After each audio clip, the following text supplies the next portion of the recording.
Vous allez bien? À la maison aussi, vous allez bien? Vous êtes bien installés? Alors, je ne sais pas où vous êtes, peut-être dans votre salon, peut-être encore au fond du lit. En tout cas, l'important, c'est que vous soyez là et que vous soyez prêts à entendre ce que le Seigneur a à nous dire, à vous dire ce matin. Alors, le thème « Servir, donner un sens à ma vie ».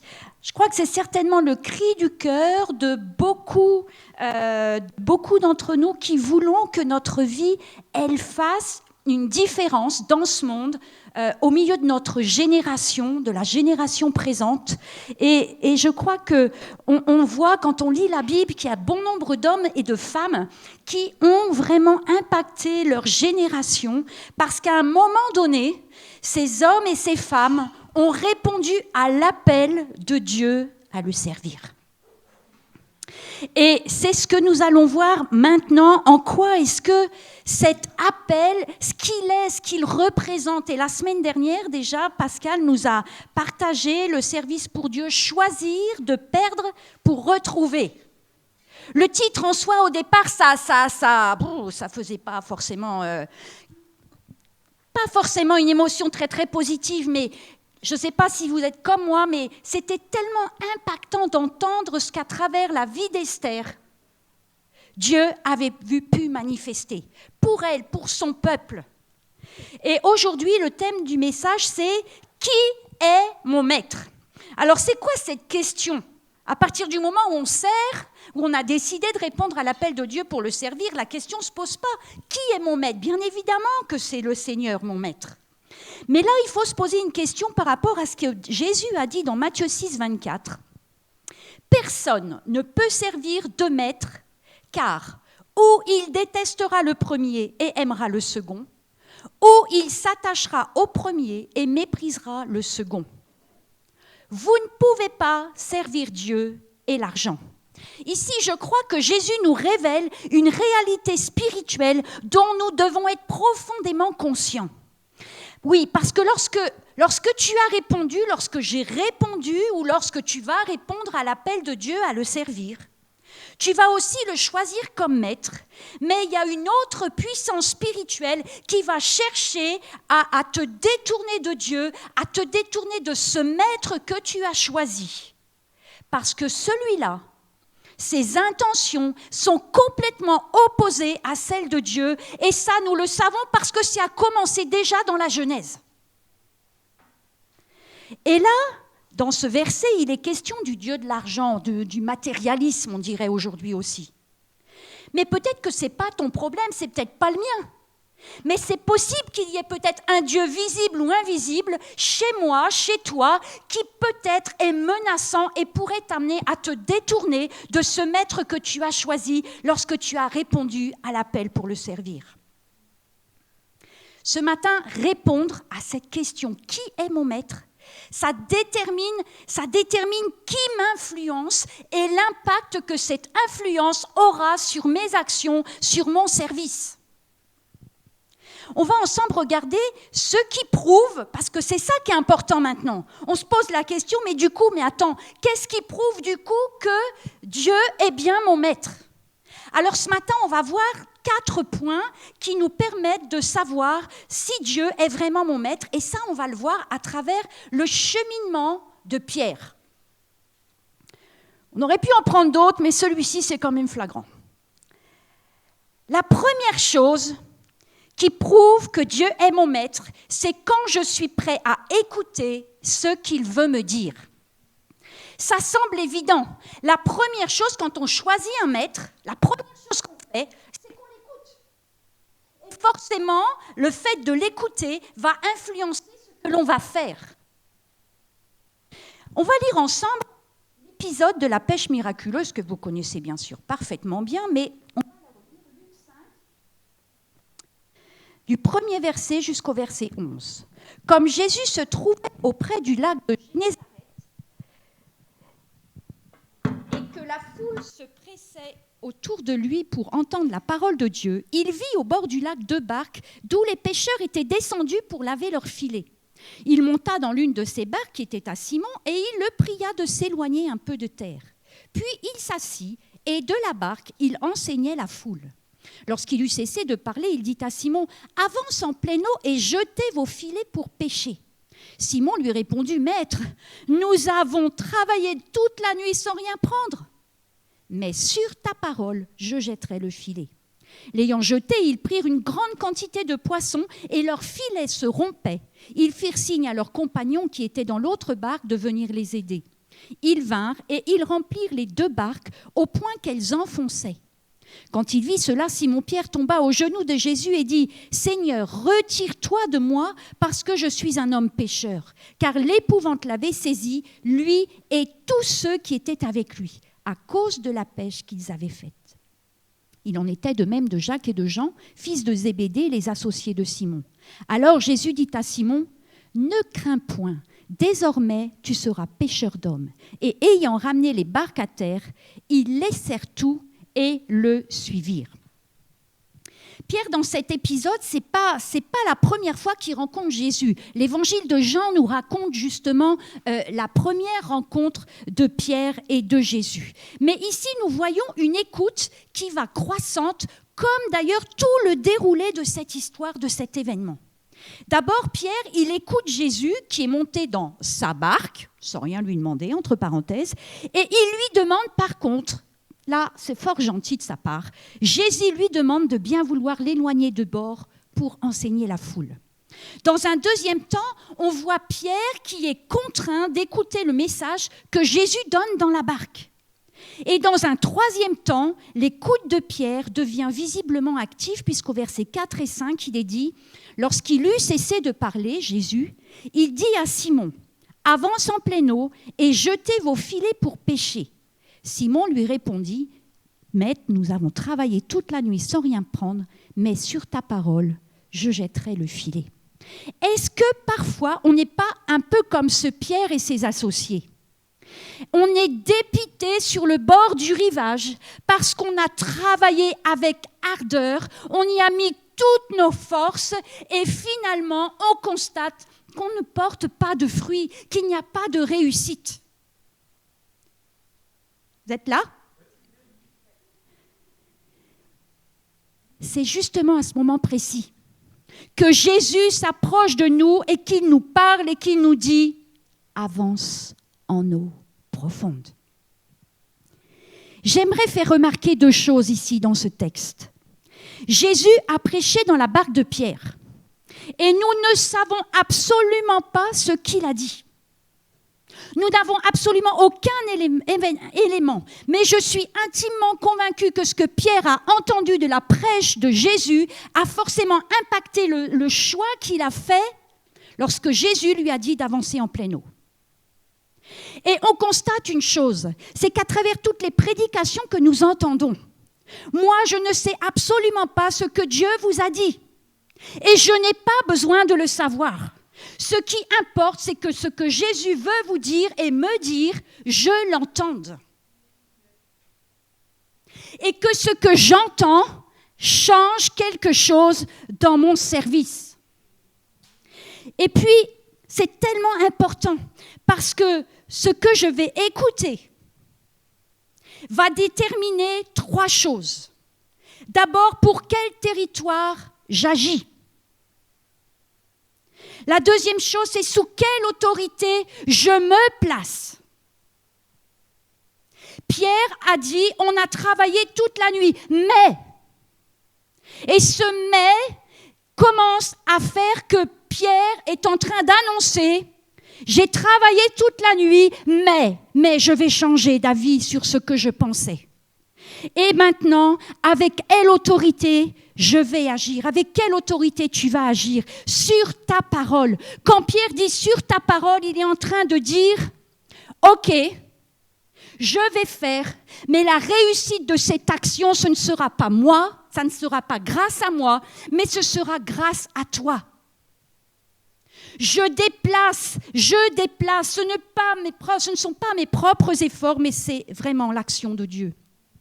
Et ensuite, l'ordre de Jésus s'adresse à Pierre.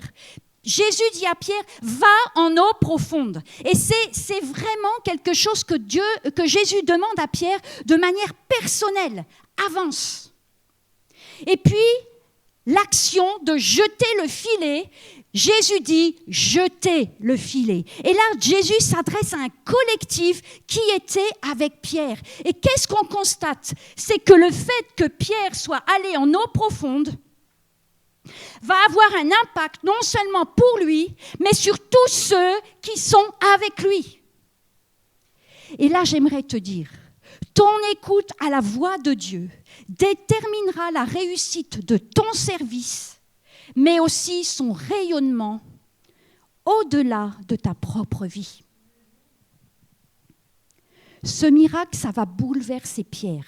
Et il ne va pas rester, Pierre, concentré sur le miracle, mais il va mettre toute sa concentration sur celui qui est à l'origine, sur la source du miracle. Et on voit dans l'histoire de Pierre qu'il va toujours à nouveau chercher à mieux connaître Jésus, mais surtout à lui ressembler de plus en plus. Ce qui m'amène à ce deuxième point, je prouve que Dieu est mon maître quand je cherche à lui ressembler. Quand on lit l'histoire de Pierre, on a quand même toujours l'impression qu'il voulait toujours se mettre en avant, montrer qu'il était le meilleur, démontrer qu'il voulait vraiment faire comme Jésus. Il l'a souvent fait maladroitement. Dans Matthieu 14, verset 22, on a cette histoire où Jésus apparaît à ses disciples. Il les avait envoyés dans la barque, sur l'eau, sur le lac. Et la tempête se lève. Et tout à coup, il y a Jésus qui apparaît. La barque est battue par les flots. Et ils prennent Jésus pour un fantôme. Et Jésus va les rassurer. N'ayez pas peur. Et à partir du moment où Jésus va vraiment confirmer que c'est lui, Pierre, waouh, Seigneur, si c'est toi, ordonne-moi d'aller vers toi sur l'eau. Moi, je trouve que c'était vachement courageux. Et je ne suis pas du tout sûre que j'aurais été capable de le dire. Jésus prend Pierre au mot. Viens! Et Pierre se lance. Et je ne sais pas, mais ça devait être juste une joie juste extraordinaire pour Pierre de constater de marcher sur l'eau. Et imaginez ses collègues qui voyaient Pierre marcher sur l'eau. Ce miracle était juste impressionnant. Et tout aurait pu bien fonctionner si à un moment donné, Pierre n'avait pas détourné son regard de Jésus pour le fixer sur la force du vent qui lui fit peur et perdre pied. C'est le cas de le dire. Quand Jésus, vous savez, il a appelé ses disciples à le suivre, et ça c'est important de bien en prendre conscience. Parce qu'on pourrait dire, ouais, Pierre, franchement, il craint. Et on pourrait le dire aussi de beaucoup d'autres disciples parfois dans la Bible. Mais quand Jésus a appelé ses disciples à le suivre, il les a appelés ce que j'appellerais à l'état brut. Mais il les a appelés parce qu'il savait que ces hommes, et aujourd'hui ces femmes, étaient prêts à le suivre. Et c'était ça le plus important au départ. Et l'intention de Jésus était que son exemple amène les disciples à vouloir lui ressembler de l'intérieur. Qui n'a pas un jour prié avec sincérité ? Seigneur, je veux te ressembler, je veux parler comme tu parles, voir comme tu vois, penser comme tu penses, agir comme tu agis. Il y en a qui ont déjà prié comme ça ? Avec après quand même quelque part de temps en temps à se dire « Oh, j'y arrive pas ». Mais vous savez quoi ? C'est une prière qui plaît à Dieu. Même si tu n'as pas encore atteint le but, c'est une prière qui plaît à Dieu. À partir du moment où cette prière, elle sort vraiment de ton cœur, elle plaît à Dieu. Parce que c'est l'objectif que tu fixes pour ta vie. Ressembler à Jésus. Paul nous révèle dans Éphésiens 5, verset 1. Il dit la même chose quelque part. Devenez donc les imitateurs de Dieu comme des enfants bien-aimés et marchez dans l'amour à l'exemple de Christ qui nous a aimés et qui s'est livré. Et là, Paul nous révèle le secret. Quand dans mon service, je marche dans l'amour, je prouve que Dieu est mon maître parce que Dieu est amour. C'est le fondement de notre ressemblance à notre maître. Et l'amour, c'est quoi? On l'a entendu ce matin. J'étais surprise que Lida lise ce passage d'un Corinthiens 13. Parce que c'est ce que Jésus a manifesté tout au long de son ministère et l'a manifesté de la manière la plus extrême qui puisse exister lorsqu'il est monté sur la croix pour toi et pour moi. La définition de l'amour, nous l'avons entendu ce matin dans 1 Corinthiens 13. L'amour est patient, il est plein de bonté. Mais nous la retrouvons, l'amour, en tête de liste dans Galates 5, verset 22. Le fruit de l'esprit, c'est l'amour, la joie, la paix, la patience, la bonté, la bienveillance, la foi, la douceur, la maîtrise de soi. On la retrouve en tête de liste, comme si toutes les autres en découlaient. Et ce n'est pas comme si. Elle n'est pas en tête de liste pour rien. Parce que si je n'ai pas l'amour, eh bien je ne peux pas avoir la joie, la paix, la patience, la bonté, la bienveillance, la foi, etc. Ça n'aura pas le même sens. Matthieu 12, verset 33, Jésus dit « Dites que l'arbre est bon et que son fruit est bon. Ou bien dites que l'arbre est mauvais et que son fruit est mauvais. Car on reconnaît l'arbre à son fruit. » Alors vous l'avez forcément bien compris, si je cherche à porter du bon fruit, c'est que je cherche à ressembler à Jésus. Et si je veux ressembler à Jésus, je dois être rempli de l'Esprit. C'est sa présence en nous qui nous permet de ressembler à Jésus et qui nous permet d'entrer dans ses miracles, de grandir et de faire grandir son œuvre à travers nous. Le fruit de l'esprit manifesté en moi impacte l'influence de mon service et prouve qui est mon maître. Est-ce que vous êtes intéressé à faire grandir ce fruit? Oh, c'est des oui timides. Hein? Ah, ça va beaucoup mieux. Vous savez, c'est d'une importance que parfois nous ne mesurons pas.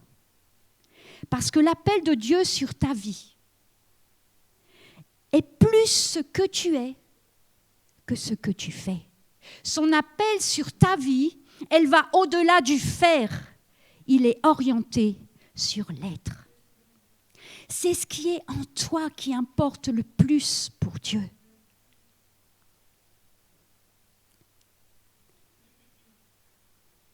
Et ça nous conduit au troisième point. Je prouve que Dieu est mon maître quand je veille sur moi-même. Je n'ai pas pu m'empêcher de penser au psaume 139, versets 23 et 24. « Examine-moi, ô Dieu, et connais mon cœur. Mets-moi à l'épreuve et connais mes pensées. Regarde si je suis sur une mauvaise voie et conduis-moi sur la voie de l'éternité. » Vous savez, prier ce verset, c'est courageux. Parce que c'est une chose que de demander à Dieu d'examiner notre cœur, mais c'en est une autre de lui laisser toute la liberté de faire ce qu'il a à faire pour me ramener sur la bonne voie si je n'y suis plus. Et je crois que l'exemple de Pierre qui a marché sur l'eau et qui a pris peur révèle vraiment une réalité qui nous menace tous dans notre service. Après avoir fait preuve de foi, on voit que l'incrédulité surgit. Après avoir accompli un exploit, il vit un échec. Après s'être montré fort, sa faiblesse se révèle. Mais Pierre, et ça, parfois on oublie, Pierre a regardé vers Jésus et il a crié « Sauve-moi !» Et l'exemple de Pierre nous rappelle certainement des situations que nous avons nous-mêmes vécues. que moi-même j'ai vécu, des choses où je pensais que je pourrais, et en les faisant, je me rends compte que je ne peux pas parce que je n'en ai pas la force. Mais Jésus, ici, a honoré la foi de Pierre de la même manière qu'il honorera toujours ta foi. Mais nous devons savoir que vous et moi, nous restons humains. Et que nous sommes donc limités par notre humanité, par notre force humaine.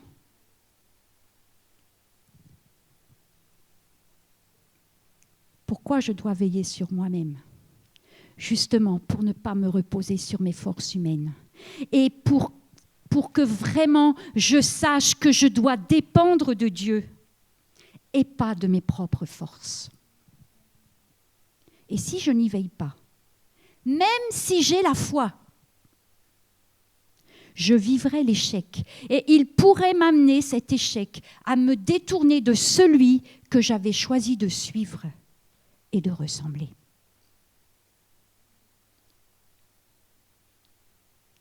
Combien de chrétiens ont lâché l'affaire, ont même lâché leur service, parce qu'ils se sont trouvés confrontés à un moment donné à quelque chose de difficile. Non pas qu'ils n'étaient pas dans leur appel, mais ils avaient fait reposer leur appel sur leur propre force. Je veille sur moi-même. Mais j'aimerais vraiment nous interpeller tous ce matin sur un élément qui me semble central pour que nous y parvenions. Je peux veiller sur moi-même tant que je reste dans les eaux profondes. Là où le Saint-Esprit se meut. Quand Jésus a envoyé Pierre dans les eaux profondes, c'est parce qu'il savait qu'il se passait quelque chose là, en profondeur, que Pierre ne soupçonnait pas. Je ne sais pas si vous avez déjà regardé des images de ce qui se passe dans le fond de l'océan, où nous voyons des bancs de poissons comme une boule et qui tournent. C'est exactement ça qui se passe dans les eaux profondes spirituelles, là où le Saint-Esprit se meut pour m'amener à grandir dans mon être intérieur, pour devenir à la ressemblance de mon Dieu. Et quand il y a un vent fort qui se lève, qui me fait peur, qui te fait peur, au point que tu sens qu'il pourrait t'éloigner de celui que tu as choisi comme maître, viens en eau profonde. Ce vent fort, il peut venir de l'extérieur, mais j'ai remarqué que bien souvent, il est à l'intérieur. Et il est la conséquence de ce qui se passe à l'extérieur. Et j'aimerais vraiment vous interpeller, parce que ça, je l'ai découvert aussi dans ma vie personnelle. Lorsque je sens qu'à l'intérieur, il y a un vent fort qui se lève, cela doit être une alarme qui se met en route, dont nous devons être sensibles et qui nous dit « va en eau profonde ». Et si tu n'y vas pas, tu vas rester au bord du rivage et tu vas rater quelque chose. Et tu vas être comme Pierre et ses compagnons qui étaient là en train de vous lamenter, de se lamenter sur ce qui n'a pas fonctionné, sur ce qui ne fonctionne pas, alors que la victoire, elle est juste un petit peu plus loin. Jésus avait dit à Pierre, éloigne-toi un peu du bord. Il n'y avait pas 1 heure à ramer, juste un peu. Et parfois, on est juste là, un peu, tout près des eaux profondes, et on reste au bord. Combien de fois je suis restée au bord ? J'ai perdu du temps. Et je me suis fait mal pour rien. J'aimerais terminer cette partie par les recommandations de Paul à Timothée. Timothée 4,16. Veille sur toi-même et sur ton enseignement. Persévère dans ces choses, car en agissant ainsi, tu te sauveras toi-même et tu sauveras ceux qui t'écoutent. J'aime particulièrement ces recommandations de Paul à Timothée parce qu'elles démontrent clairement l'impact que cette attitude consciente et engagée aura dans notre propre vie et dans la vie de ceux que nous servons. C'est une attitude capitale pour nous amener jusqu'au bout de ce que Dieu a fixé et pour la croissance de notre vie intérieure et pour la croissance du service que nous donnons à ceux qui nous entourent et que Dieu nous a confiés. Vous savez quoi? Cette attitude-là, de veiller sur soi-même, elle va nous rendre capables d'accomplir des choses que vous et moi, nous n'aurions jamais soupçonné pouvoir accomplir un jour. Et ça m'amène à mon 4e point.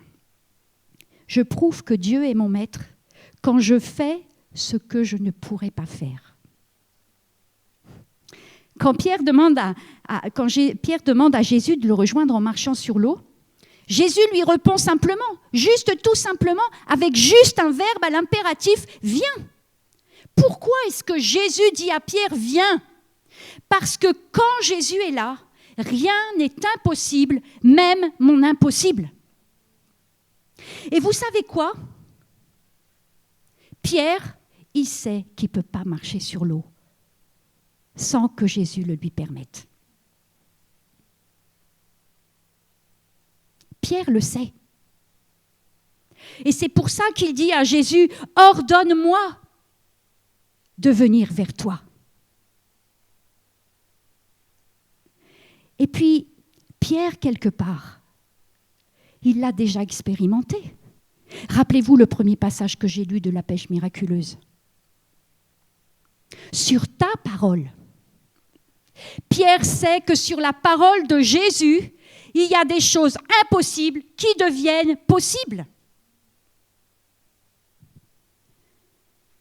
Est-ce que dans notre service, il n'y a pas des moments où on est vraiment confronté à nos limites humaines ?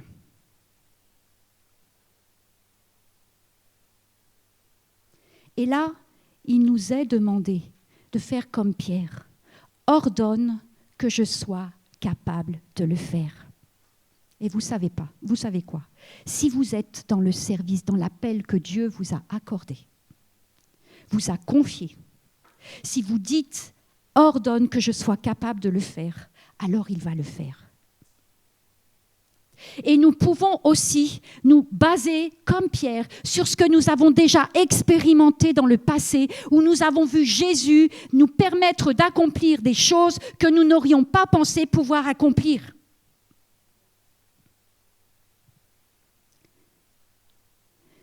Si ce que je fais dans mon service pour Dieu, et là, accrochez-vous, d'accord ? Vous êtes bien assis, bien installés à la maison. Si ce que je fais dans mon service pour Dieu ne relève que de mes capacités humaines, alors je dois m'interroger sur qui est mon maître. Là, c'est raide. Mais je confesse, c'est Pascal qui a dit ça. Mais j'ai trouvé ça tellement fort et tellement vrai. Peut-être que ça n'a pas toujours été le cas. Mais aujourd'hui, parce qu'on est aujourd'hui, c'est quoi ? C'est comment ton service ? Qu'est-ce que tu constates ? Et là, ce n'est pas l'idée de nous plonger dans la culpabilité. Parce que je crois que le Saint-Esprit veut vraiment ranimer, j'ai envie de dire presque ce premier amour, cette première réponse d'appel à servir Dieu. Pour remettre un petit peu les pendules à l'heure, pour redonner un sens à notre vie dans le service que nous donnons pour Dieu. Si on regarde tous les hommes, les femmes dans la Bible, qui ont eu un impact sur leur génération, ils ont tous accompli des choses qu'ils n'auraient jamais pu accomplir par leur propre force. On a eu l'exemple d'Esther la semaine dernière. Lorsque tu sens que ça te dépasse, et ça, c'est une vraie question. Dans ton service, lorsque tu sens que ça te dépasse, est-ce que tu cherches une autre stratégie pour contourner j'aimerais te donner un conseil. Arrête de chercher d'autres stratégies humaines. Déplace ta barque en eau profonde, jette le filet, et ce que tu croyais impossible deviendra possible. Ce que tu pensais être néant deviendra abondance au-delà même de toute espérance. Sors ton pied de la barque et ose avancer en fixant ton regard sur Jésus.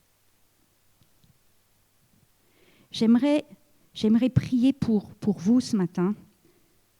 Je m'auto-prie aussi. pour que tu aiguises vraiment ton oreille et ton cœur à écouter ce que Dieu veut te dire. Et que ce que Dieu t'a dit ce matin reste et demeure. Et peut-être que ce que tu devais écouter ce matin, c'était de le mettre en premier dans ta vie ou de le remettre en premier dans ta vie. J'aimerais prier pour que tu découvres vraiment avec émerveillement ce qu'il est. Ce qu'il est et que tu désires vraiment ardemment lui ressembler. Et j'aimerais aussi prier pour que tu accordes plus de place au Saint-Esprit. Nous l'avons vu, le fruit de l'Esprit, il porte son nom. Et sans l'Esprit, tu ne peux pas porter de fruits. Et tu dois développer en eau profonde la présence du Saint-Esprit en toi. Parce que ton être intérieur, il a besoin de grandir. Il doit faire plus d'espace pour la présence du Saint-Esprit. Et je voudrais prier pour qu'à travers ton service, tu expérimentes vraiment que ton impossible dans les mains de Dieu devient non seulement possible, mais devient aussi abondance. Et que cette abondance, ceux qui sont avec toi dans le service, peut-être qu'ils sont même sous ta direction, vont en être profondément impactés. Et qui vont vouloir te ressembler. Vous connaissez cette notion du modèle. Sois un modèle, mais que ton modèle soit le modèle de Jésus. Parce que lorsqu'on te suivra, ça les amènera forcément plus près de Jésus, pas plus près de toi. Et pour terminer, je veux prier pour que tu aies vraiment la force aussi d'aller en eau profonde. Et c'est peut-être ton cas ce matin, où tu te rends compte que ton service, il s'est un peu éteint. Il n'y a plus de fruits. Que le Saint-Esprit te donne vraiment la force d'aller en eau profonde, pour que tu retrouves toute cette force que tu as besoin. Que tu aies la force de sortir ton pied de la barque. De dire à Jésus, ordonne. Et il va être là. Et franchement, si tu as échoué, si comme Pierre, tout à coup, tu t'es mis à trembler parce que tu as pris peur de ce que Dieu te demandait de faire, n'hésite pas à crier « Au secours, Jésus !» Parce que sa main, elle est toujours là. Et il saisira ta main. Elle sera toujours là. Et jamais il ne te reprochera d'avoir crié « Au secours !» parce que tu n'y arrivais pas. Qui est mon maître? Et ce matin, j'aimerais que, à la fin de ce message, chacun d'entre nous puisse dire, Seigneur, tu es mon maître. Je veux que tu sois mon maître. Et Seigneur, je te prie que vraiment, tu puisses au centre de toutes nos intentions, au centre de tous nos rêves, au centre de tout ce que nous voulons accomplir avec toi. Que notre regard soit toujours fixé sur toi. Et donne-nous à tous, à toutes, à chacun, de vraiment être capable de chercher de t'écouter, chercher à te ressembler. Veiller sur nous-mêmes pour pouvoir accomplir ce que nous ne pourrions jamais accomplir seuls. Amen. Soyez richement bénis dans votre service pour le Seigneur.